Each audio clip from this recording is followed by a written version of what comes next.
Assalamualaikum warahmatullahi wabarakatuh. Bismillahirrahmanirrahim. Alhamdulillahi rabbil alamin.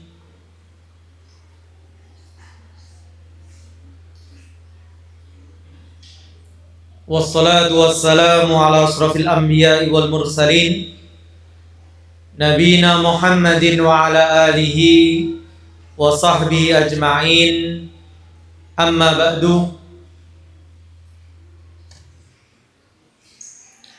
Kaum muslimin rahimakumullah, ibu-ibu, bapak-bapak, saudaraku kaum muslimin yang semoga Allah selalu merahmati kita semua. Alhamdulillah, kita panjatkan syukur kita kehadirat Allah Subhanahu wa taala. Kembali di sore hari ini kita berkesempatan melanjutkan pembahasan kita pada kitab Ad-Da' wa Dawa. Mungkin sebagian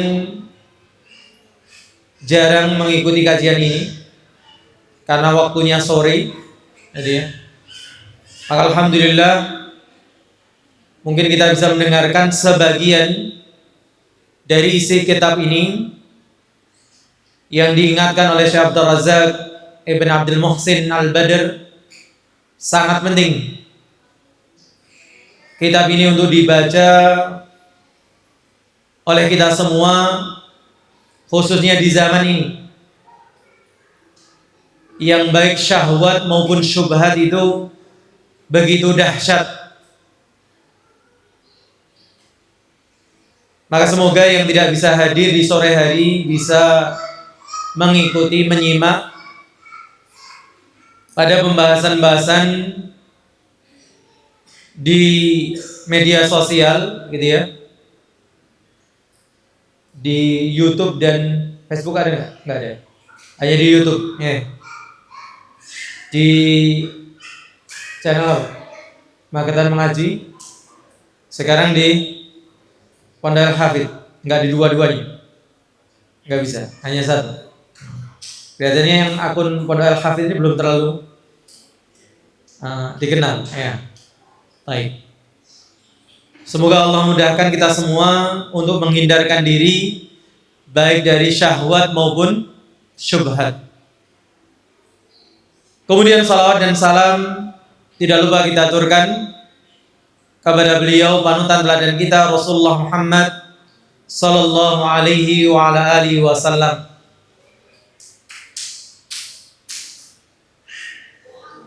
Kita telah mengawali pembahasan baru tentang hukuman syar'iyah maupun hukuman qadariyah.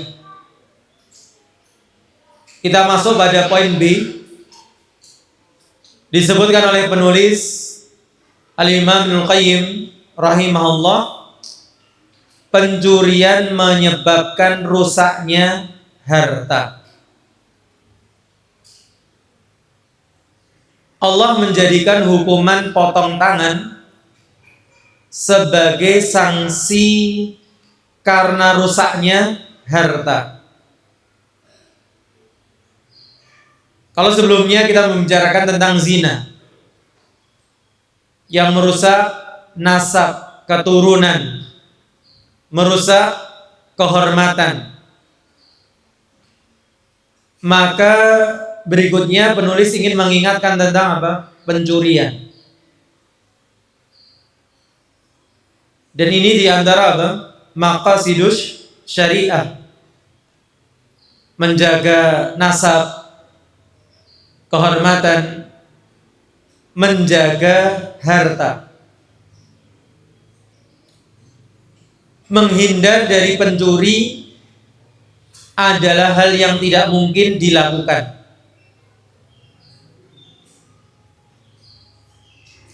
Orang ingin selamat dari apa? Pencuri.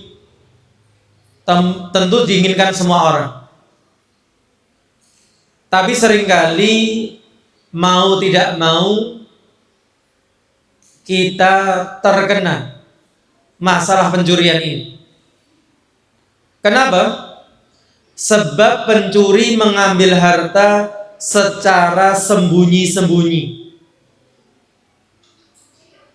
Kadang kita tidak menginginkan, sudah menjaga harta kita, ternyata si pencuri ini dengan liciknya bisa saja mengambil harta karena dia melakukan secara apa? Sembunyi-sembunyi, menerobos rumah dan tidak masuk melalui pintu,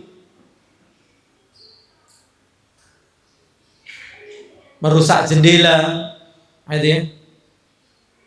Kadang ada juga mungkin yang sempat baca kasus beberapa waktu kemarin, menjebol tembok, menjebol plafon dan sebagainya, gitu ya. Diibaratkan apa? Seperti kucing dan ular yang memasuki rumah tanpa sepengetahuanmu. Atau mungkin lebih tepatnya bukan kucing ya. Apa yang masuk rumah kita nggak tahu? Tikus. Kan hewan simbol pencuri apa? Tikus. Nah, tahu-tahu barang di rumah rusak, barang di toko rusak. Ternyata sumbernya apa? Nah, dia masuk lewat tempat-tempat yang kita tidak tahu. Maka pencuri diibaratkan apa? Tikus atau ular yang memasuki rumah tanpa sepengetahuanmu. Ya kita nggak tahu. Ular pun demikian. Tingkat kerusakan akibat pencurian belum sampai pada derajat pembunuhan. Memang kalau kita melihat kerugian, kerusakan yang ditimbulkan dengan apa? Pencurian tidak seperti sebelumnya, membunuh. Tentu nyawa tidak bisa apa? Dibandingkan dengan harta seberapapun. Tetapi tidak juga dapat dicegah hanya dengan diberi hukuman dera. Tapi kadang orang apa? Dipukul, dicambuk, itu nggak kapok. Apalagi sebagian yang memang sudah menjadikan apa? Pencurian itu sebagai profesinya. Itu kadang yang menyiapkan diri dengan ilmu-ilmu apa Bapak? Ilmu kanuragan gitu ya. Katanya digebuki nggak kerasa, kebal. Jadi, maka mereka nggak kapok dengan seperti itu. Maka apa? Hukuman terbaik untuk mencegah kerusakan pencurian adalah melenyapkan anggota tubuh yang dipakai untuk aksi kejahatan. Apa? Potong tangannya. Allah Azza wa Jalla juga menjadikan dera, cambuk sebagai hukuman karena rusaknya akal akibat minuman keras. Tapi ada juga hukuman itu berupa apa? Cambuk. Apa contohnya? Orang yang kecanduan minuman keras. Itu hukuman syar'inya apa? Dicambuk. Kenapa? Karena minuman keras itu merusak akal. Dan ketika kita berbicara minuman keras, sebenarnya tidak terbatas pada minuman keras. Karena yang dimaksudkan khamr adalah apa? Kullu muskirin. Semua yang memabukkan. Jadi yang cair, yang padat maupun apa? Unsur ada berapa? Zat ada berapa? 3. Cair, padat, gas. Dan kenyataan hari ini begitu. baik yang diminum berupa cairan, baik yang dikonsumsi berupa apa? Pil, ataupun yang dihirup ada, gitu ya. Dan biasanya, ini katanya, gitu ya, langkah awal menuju apa? Narkoba itu apa Bapak? Rokok. Nanti dari rokok miras, dari miras ke narkotika. Maka hati-hati, itu ya. Baik rokok yang apa? Konvensional, yang tradisional, ataupun sekarang orang apa? Menganggap vape itu bukan rokok, ada ya, vape gitu ya. Ini kan bukan membakar apa? Tembakau, ya bukan membakar tembakau, tapi bahkan itu zat-zatnya lebih berbahaya. Selain merusak akal, minuman keras, narkoba, apa? Serta menginjak-injak kehormatan atau yang lain yang dihukum dengan apa? Cambuk, serta menginjak-injak kehormatan dengan tuduhan zina. Ini di pembahasan sebelumnya sudah kita sampaikan tentang apa? Orang menuduh zina harus mendatangkan 4 saksi yang masing-masing harus melihat apa? Timba masuk ke dalam sumur. Jadi nggak boleh sembarangan. Yang hari ini orang begitu mudah apa? Menuduh orang berzina dengan kalimat selingkuh, dengan kalimat apa? Oh, dasar anak zina. Anak zina berarti menuduh orang tuanya pelaku zina. Hati-hati. Ini omongan-omongan yang hari ini apa? Kadang muncul pada sebagian orang. Hukum syariah dari Allah Tabaraka wa Ta'ala berkisar antara 3 perkara ini. Jadi hukuman secara syariat ada 3. Apa? Bunuh, potong, ataupun cambuk. Ada tambahan lain namanya sebagaimana kafarat, atau kita biasa menyebut apa? Kafarah, yaitu denda, juga berkisar di antara 3 perkara ini. Denda ada 3 bentuknya.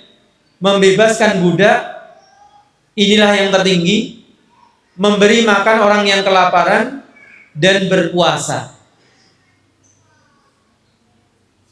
Seperti kafarah, orang yang mendatangi istrinya di siang hari Ramadan, maka dia diperintahkan untuk apa? Memerdekakan budak. Kalau tidak mampu, berpuasa selama 60 hari berturut-turut. Jadi nggak boleh apa? Ada jedanya, ada batalnya, meskipun sehari. Kalau ada batalnya, diulang lagi dari awal. Kalau tidak mampu, baru kemudian apa? Memberi makan fakir miskin. Sehingga beliau tegaskan, Allah membagi dosa menjadi 3 macam. Yang pertama, dosa yang terkena hukuman had, namun tidak dikenakan kafarat untuk dosa ini. Ada hadnya, tidak ada kafaratnya. Yang kedua, dosa yang tidak terkena hukuman had, tetapi ditetapkan kafarat sebagai hukumannya. Seperti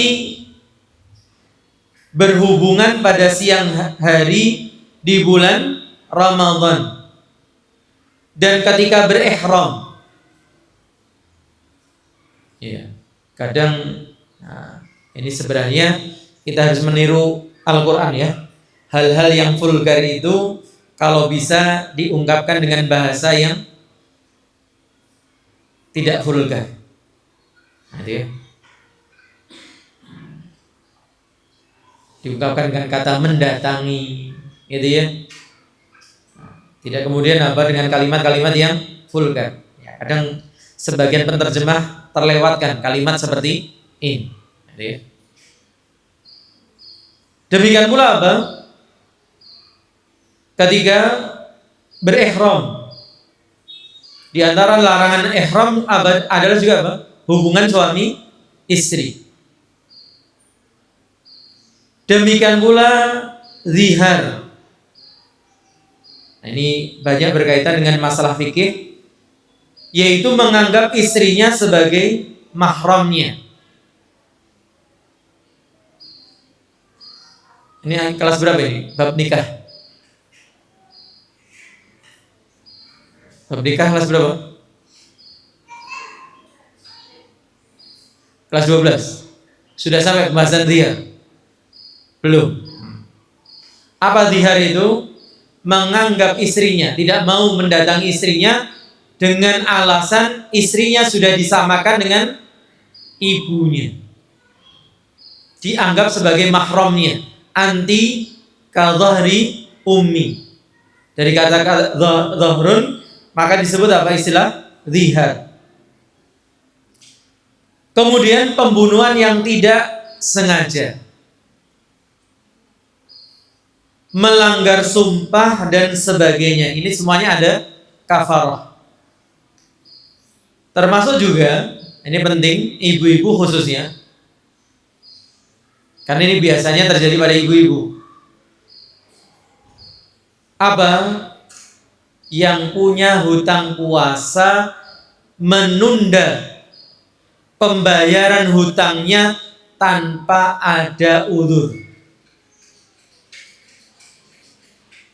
Dan ini juga berlaku bagi bapak-bapak mungkin yang sakit, safar, menunda pembayaran hutang puasa, ditunda-tunda sampai datang bulan Ramadan berikutnya belum terbayarkan. Dia membayar, mengqadha setelah Ramadan dan ditambah kafarah, yaitu fidyah. Jadi qadha plus fidyah. Jadi hati-hati kalau punya hutang puasa segera dibayar. Karena kalau tidak segera dibayar bukan hanya qadha tapi plus kafarah, plus fidyah. Tapi kalau memang ada udzur setelah Ramadan sakit dan sebagainya, atau setelah Ramadan kemudian hamil, menyusui, akhirnya tertunda pembayaran qadha puasanya, maka cukup qadha. Qadha plus fidyah kapan? Kalau tidak punya udzur. Kemudian yang ketiga, dosa yang tidak terkena hukuman had dan kafarah, dosa ini terbagi menjadi dua jenis. Yang pertama, dosa yang ditolak tabiat manusia, yang secara fitrah orang itu enggak melakukannya. Seperti makan kotoran serta minum air kencing dan darah. Mungkin kalau makan kotoran saya belum pernah dengar. Tapi kalau minum air kencing, saya pernah mendengar sebagian orang menyarankan sebagai obat. Minum air kencingnya sendiri, bukan? Minum air kencingnya sendiri. Itu dipraktekkan sebagian orang. Tentu ini hal yang di luar fitrah. Nah, kemudian yang berikutnya ini yang banyak. Makan darah. Kita sempat bahas di beberapa pertemuan yang lalu. Namanya? didih, saren, itu ya. Maka kita sempat bahas waktu itu, kalau kita masuk warung kok ada itu, mending keluar lagi. Ini biasanya warung-warung soto, ya, harus cek dulu, itu ya, apa yang disediakan sebagai topping tambahan. Kalau ada seperti ini, sebaiknya tidak. Karena orang ini berarti tidak memperhatikan halal dan haram, gitu ya. Dan yang sempat heboh adalah apa? Makan daging manusia. Iya. Sempat heboh siapa? Sumanto. Tapi herannya Indonesia, setelah keluar dari penjara diundang ngisi pengajian, bukan podcast. Hah? Sempat lihat nggak poster-posternya acara peringatan, ngundangnya siapa? Sumanto. Subhanallah. Hah? Lucunya negeriku, ya. Kadang yang aneh, yang nyeleneh malah diundang ke acara pengajian. Sebagaimana sempat rame ya, ada pengisi pengajian daerah mana itu, Blitar atau mana, yang ngisi pengajian nggak pakai baju. Nah, Allah musta'an. Nah, mari perbanyak, mumpung lagi kita puasa, doakan kebaikan untuk negeri kita. Sebenarnya kalau kita mau jujur, bukan hal ekonomi, bukan hal politik, ada hal yang jauh lebih parah, yaitu masalah akidah seperti ini. Masalah ekonomi, masalah politik hanyalah apa? Efek dari bengkoknya akidah kita. Jauhnya manusia dari apa? Robnya. Ini dosa-dosa yang ditolak secara apa? Fitrah. Yang kedua, dosa yang tingkat kerusakannya lebih rendah daripada dosa yang terkena hukuman had. Seperti apa? Ciuman, memegang, serta bercakap-cakap dengan lawan jenis. Dia berdosa meskipun tidak sampai pada hukuman apa? Zina. Mencuri benda yang tidak berharga. Mencuri tapi yang tidak sampai pada nisab pencurian. Dan sebagainya. Kemudian kita berbicara tentang kafarat. Tadi sudah sempat disinggung. Apa dosa yang kena kafarat? Kafarat disyariatkan untuk 3 perkara. Pertama, perkara-perkara yang pada asalnya dibolehkan, namun kemudian diharamkan disebabkan kondisi tertentu. Lalu pelaku mengerjakan perkara tadi ketika sedang diharamkan. Seperti mendatangi istri ketika sedang ihram dan ketika puasa, atau semisal dengannya, seperti mendatangi istri ketika sedang haid dan nifas. Ini kena kafarah. Hal ini berbeda dengan apa? Mendatanginya di dubur, yang memang pada asalnya diharamkan untuk segala kondisi. Oleh sebab itu, pendapat sebagian ahli fikih yang menyamakan antara mendatangi di dubur dan mendatangi ketika haid tidaklah dibenarkan. Ini pembahasan secara fikihnya. Sebab mendatangi istri pada kemaluannya tidak dibolehkan pada waktu-waktu tertentu, walaupun pada dasarnya dibolehkan. Hubungan suami istri asalnya apa? Halal. Tapi karena puasa Ramadan, tapi karena kondisi apa? Ihram, sedang melaksanakan umroh, haji, yang halal tadi menjadi apa? Haram. Dan ini salah satu pelajaran besar ketika kita puasa. Apa? Perkara yang asalnya mubah bisa kita tinggalkan karena Allah. Berarti seharusnya yang asalnya haram lebih mudah. Makanya dikatakan apa? Man lam yada qaulaz zur wal amala bihi. Orang yang tidak bisa meninggalkan apa? Bohong. Mengamalkan kebohongan. Falaisa lillahi hajatun.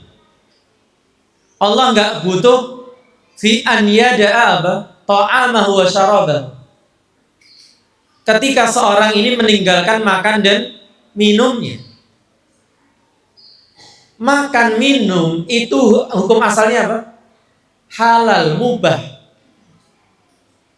Ketika dia berpuasa, dia tinggalkan makan minum karena Allah. Berarti sudah semestinya yang hukum asalnya haram dia tinggalkan juga karena Allah.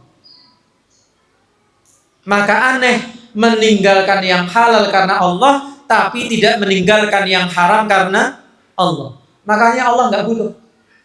Dia sudah meninggalkan makannya, dia meninggalkan minumnya, tapi masih melakukan apa? Yang haram. Maka sudah kita ingatkan di pertemuan sebelumnya, hati-hati dengan apa? Yang bisa mengurangi bahkan menghapuskan pahala puasa kita. Karena dalil-dalil menunjukkan pahala seorang itu bisa apa? Berkurang bahkan bisa hilang. Dalam dalil yang lain disebutkan dari Ummul Mukminin Aisyah gitu ya. Ketika beliau mendapatkan laporan ada sebagian sahabat apa? Melakukan transaksi riba. Maka dengan tegas disampaikan kepada yang membawa berita, sampaikan kepadanya. Allah akan menghapuskan pahala apa? Jihadnya kalau dia tidak mau bertaubat. Subhanallah. Pahala jihad bersama Rasulullah bisa hapus karena apa? Transaksi riba. Maka ini menunjukkan kita perlu hati-hati, gitu ya, dengan puasa kita ini. Nah, lagi-lagi mas-mas ini ya, dan mbak-mbak dengan usia kalian yang masih sangat muda, yang mungkin masih jauh pikirannya tentang apa? Pahala dan dosa. Gitu ya. Apalagi yang masih kelas 7 ini ya. Nah, masih baru meninggalkan masa kanak-kanaknya. Nah, ini mulai dibiasakan. Dengarkan nasihat seperti ini apa? Mulai dimasukkan dalam hati. Agar tumbuh dewasa bekalnya cukup. Sehingga Allah menjauhkan kita semuanya dari dosa-dosa yang tidak semestinya. Adapun mendatangi di dubur, kondisinya mirip dengan perbuatan homoseks dan minum minuman yang memabuk. Kemudian apa? Dan minum minuman yang memabukkan diharamkan untuk segala kondisi. Kemudian yang kedua, yang menyebabkan kafarat adalah perjanjian dengan Allah. Apa perjanjian dengan Allah itu? Seperti nazar. Nazar itu mewajibkan sesuatu yang tadinya tidak wajib. Maka itu menjadi wajib. Kalau orang tidak melaksanakannya, kena apa? Denda. Apa dendanya? Dendanya nazar itu? Sudah sampai situ dulu fikihnya? Masuk belum ada pembahasan tentang nazar? Bapak-bapak, apa dendanya nazar? Kafarahnya? Puasa berapa hari? 3 hari. Apalagi pilihannya?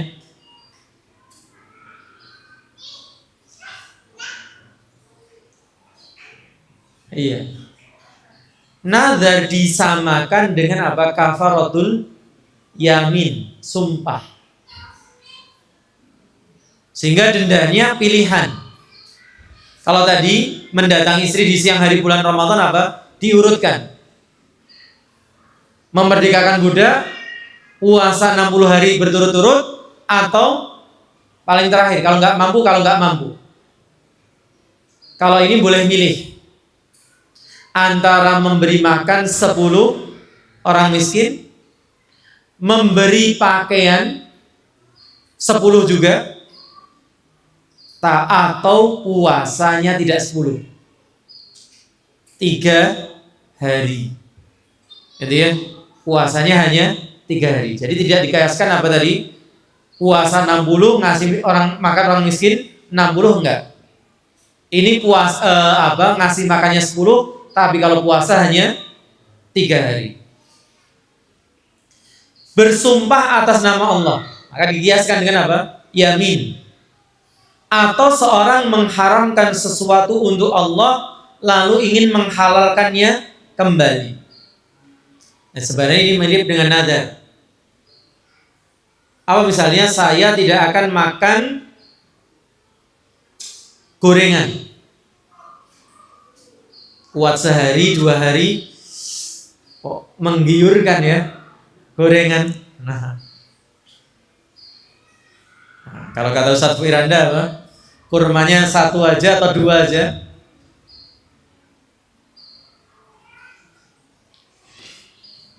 Dan ini mengingatkan secara dalil nggak ada dalil kurma itu harus ganjil. Nanti ya, walaupun banyak konten yang menerangkan harus ganjil. Nah, kalau nggak ganjil nanti menimbulkan gula. Nah, ini sebenarnya wallah alam secara dalilnya nggak ada. Kata beliau, cukup bawa kurma 1, 2, atau 3. Nah, yang utama gorengan, ya. Kalau buka puasa, ya. Maka ada orang takut dengan apa? Gorengan, kolesterol, gitu ya. Terus apa? Oh, saya bersumpah tidak akan makan gorengan. Lewat 2 hari kemudian apa? Nggak kuat. Nah, lihat tahu isi, lihat tempe mendoan, kok begitu menggiurkan. Maka kasusnya kebalikan dengan yang pertama. Nazar itu apa? Mewajibkan sesuatu yang tidak wajib. Ketika dia membatalkan kewajiban, dia kena kafarah. Sebaliknya mengharamkan yang tidak haram. Ketika dia ingin membatalkan, dia juga kena kafarah. Jadi ya. Contoh yang lain, orang mengatakan lagi marahan sama temennya, sama saudaranya, saya tidak akan menginjakkan kaki saya di rumah ini. Pergi dari rumah temennya. Terus kangen sama temennya, kangen sama saudaranya, pengen main lagi, pengen nyambangi lagi. Gimana caranya? Yang bayar kafarah. Jadi ya, bukan terus ngeles. Saya kan kemarin bilang nggak akan menginjakkan kaki. Ini yang injak sendal loh ya. Nah ya, sebagian kan kalau ngeles gitu ya.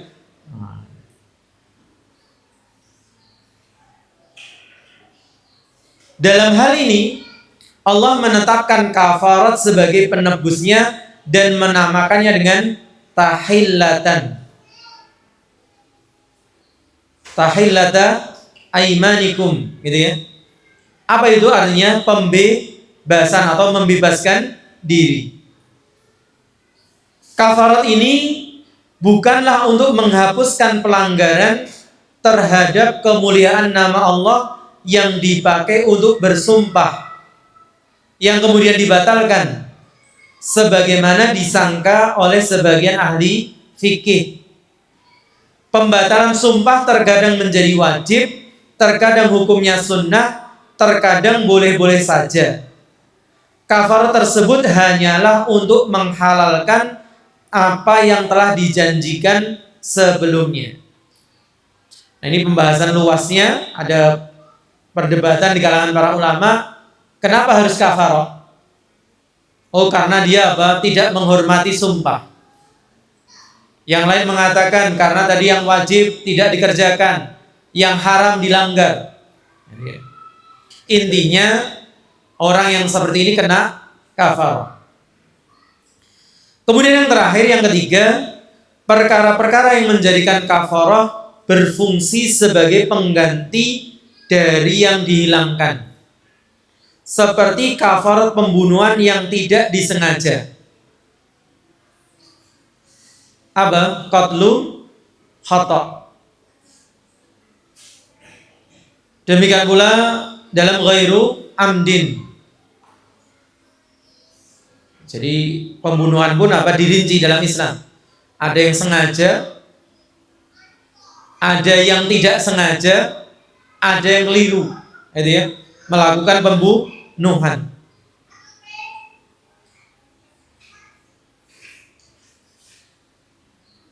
Seperti kafarat pembunuhan yang tidak disengaja meskipun tidak ada dosa dalam hal ini. Orang yang tidak sengaja membunuh dia tidak berdosa, tapi kena apa? Kafarat, karena menghilangkan nyawa. Keluarga korban berhak mendapatkan apa? Ganti rugi kalau bahasa kita hari ini. Contoh lainnya adalah kafarat membunuh hewan buruan secara tidak sengaja. Ketika apa? Berihram. Poin ketiga itu bagian dari jawabir, pengganti atau penambal. Seperti yang kita baca dalam doa duduk di antara dua sujud, wajburni. Apa? Agar Allah menambal, menutup kesalahan-kesalahan kita. Poin pertama itu bagian dari zawajir, yaitu ancaman serta larangan. Jadi kafarat pun beda-beda. Dan poin kedua adalah tahillah, pembolehan, penghalalan dari apa yang sebelumnya terlarang oleh akad. Kemudian hukuman had dan takzir, yaitu memberi pelajaran, tidak mungkin terkumpul dalam satu maksiat. Jadi balik lagi, ini apa pembahasannya, maju mundur. Balik lagi kepada hukuman had, potong tangan, rajam, qisas. Nah, kalau terjadi hukuman apa atau perbuatan dosa di bawah itu, misalnya tadi apa, orang ditangkap berduaan saja, belum terbukti melakukan zina, maka hukumannya dikembalikan kepada hakim. Namanya apa? Takzir, yaitu memberi pelajaran. Nah, antara had dan takzir itu nggak mungkin jadi satu. Jika maksiat itu terkena had, maka cukup dengan had. Jika tidak demikian, maka seseorang dikenakan hukuman takzir. Begitu pula dengan had dan kafarat. Keduanya tidak terkumpul dalam satu maksiat. Setiap maksiat yang dikenai hukuman had, maka tidak terkena kafarat. Demikian pula sebaliknya. Nah, mungkin ini pelajarannya kalau dalam kehidupan apa masyarakat umum, ini pelajarannya apa? Sarjana hukum, gitu ya. Nah, mungkin kita nggak nyambung ya. Nah, ini yang belajar fikih sebenarnya kalau masuk bab hudud pasti bahas ini. Tapi biasanya kita ini ya paling bahas fikih apa? Ibadah. Nah, jarang-jarang masyarakat umum kemudian bahas sampai pada fikih apa? Had, hukum pidana. Adalah sebenarnya ya kalau dikaji buku-buku fikih itu semuanya ada pembahasan tentang bab hudud. Jadi bukan kemudian pelajaran khusus sarjana hukum. Nah, kemudian diingatkan, akan tetapi mungkin takzir dan kafarat terkumpul dari atau dalam satu maksiat yang tidak terkena had. Oh, ini pertanyaan ya. Mungkinkah takzir dan kafarat terkumpul dalam satu maksiat yang tidak terkena had? Dalam masalah ini terdapat dua pendapat. Contohnya adalah hubungan ketika sedang ihram dan berpuasa, serta mendatangi istri yang sedang haid. Yaitu jika kita mewajibkan kafarat dalam perkara-perkara tersebut, ada yang berpendapat bahwa pelakunya juga dikenai hukuman apa? Takzir. Karena telah melanggar kehormatan dengan melakukan tindak kejahatan.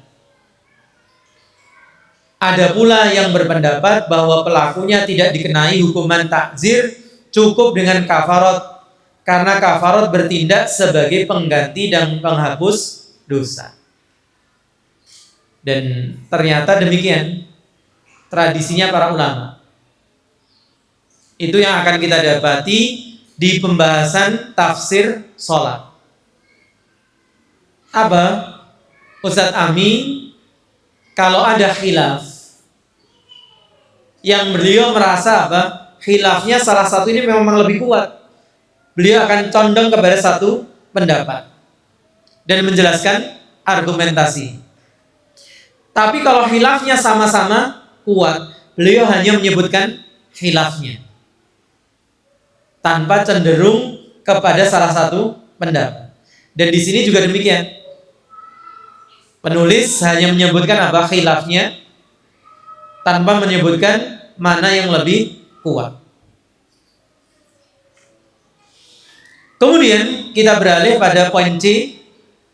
Hukuman qadariyah terdiri dari hukuman hati serta jasad. Ini untuk yang pertama kali hadir pembahasan apa? Ada wa dawa.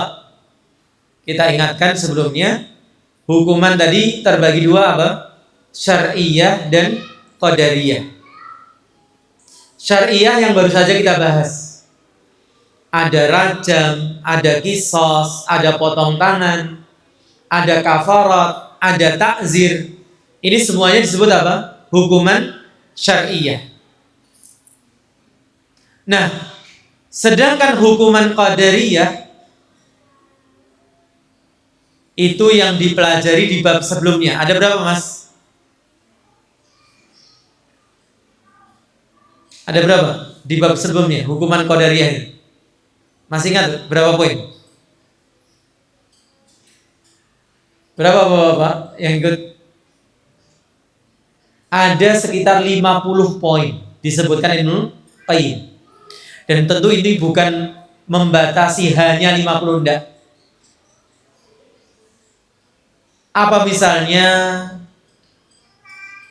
Mas yang diingat? Dihalangi seorang dari ilmu, dihalangi dari mengagungkan Allah, menjadi sosok yang hina dirasakan oleh dirinya maupun hina di hadapan orang lain, adanya penguasa-penguasa yang zalim. Ini semua hukuman namanya apa? Qadariyah. Nah, sekarang kita ingin membicarakannya kembali. Hukuman qadariyah terdiri dari hukuman hati serta jasad. Hukuman qadariyah bukan tentang apa? Orang dikisos, orang dirajam, orang dipotong tangan. Tapi dia memberikan efek pada hati dan tubuh kita. Dan yang paling utama adalah mengenai apa? Hati. Hukuman qadariyah terdiri atas dua jenis. Jenis pertama hukuman atas hati dan jiwa. Sedangkan jenis kedua adalah atas jasad dan harta. Hukuman qadariyah atas hati terdiri dari dua jenis. Yang pertama, berbagai kepedihan yang ditimpakan kepada hati. Yang kedua, pemutusan unsur-unsur yang dengannya hati menjadi hidup dan baik. Dan apabila terputuskan, maka timbullah kebalikannya. Nah, ini yang saya perhatikan dari kajian-kajian Ustadz Firanda belakangan ini. Atau mungkin sudah sering beliau mengingatkan di kajian beliau tentang efek buruk dosa yang qadariyah. Tadi menyerang apa? Hati dan fisik. Walaupun di sini disebut jasad ya. Tapi sebenarnya fisik itu lebih luas daripada jasad. Fisik itu maksudnya apa? Ya jasad kita, tubuh kita. Apalagi? Ekonomi kita. Apalagi? Rumah tangga kita. Perkawanan kita. Kehidupan kita bermasyarakat, bersosial. Ini semua adalah hukuman apa? Fisik. Nah, yang diingatkan Ustadz Firanda apa? Orang biasanya baru ngeh. Apa baru ngeh itu? Baru paham, baru sadar kalau terkena hukuman fisik. Apa? Khamar, narkotika, kemudian mulai ingatannya blank. Tubuhnya mulai apa? Rapuh. Terus mulai apa? Besaku mandek. Atau terkena apa? Ekonominya. Teman-teman yang bergelut pada apa? Anti riba. Ini sangat paham. Yang datang kepada apa? Komunitas anti riba biasanya orang yang biasanya hancur ekonominya gara-gara riba. Kelihatannya belum pernah saya mendapati apa? Bisnisnya lagi jaya-jayanya karena riba, kemudian apa? Datang, Ustadz, gimana ya? Saya ini selagi sukses-suksesnya, tapi dari riba. Pernah nggak dapati begitu? Kok kita jarang, gitu ya? Tapi sudah terbentur, rusak, terjerat hutang di sana, kena tipu di sini, terus kena apa? Riba. Ini biasanya kemudian baru sadar. Atau apa? Anak-anaknya, rumah tangganya mulai berantakan. Baru sadar, oh ini saya berbuat dosa. Padahal ternyata ada efek langsung. Apa tadi yang satunya? Hati. Innal abda idza adnaba dzamban nuqitat fi qalbi nuqtatun sauda. Setiap hamba kalau dia berbuat dosa langsung akan dibubuhkan, dititikkan dalam hatinya apa? Noda hitam. Dan ini yang sedang beliau katakan. Apa efek dari noda hitam ini? Kepedihan hati. Subhanallah. Kita kalau masih peka dengan hati kita, begitu berbuat dosa itu apa? Gelisah, nggak nyaman. Inilah apa? Kita sedang dihukum dengan hukuman qadariyah dari apa? Dosa. Yang kedua, diputus dari sebab kebaikan.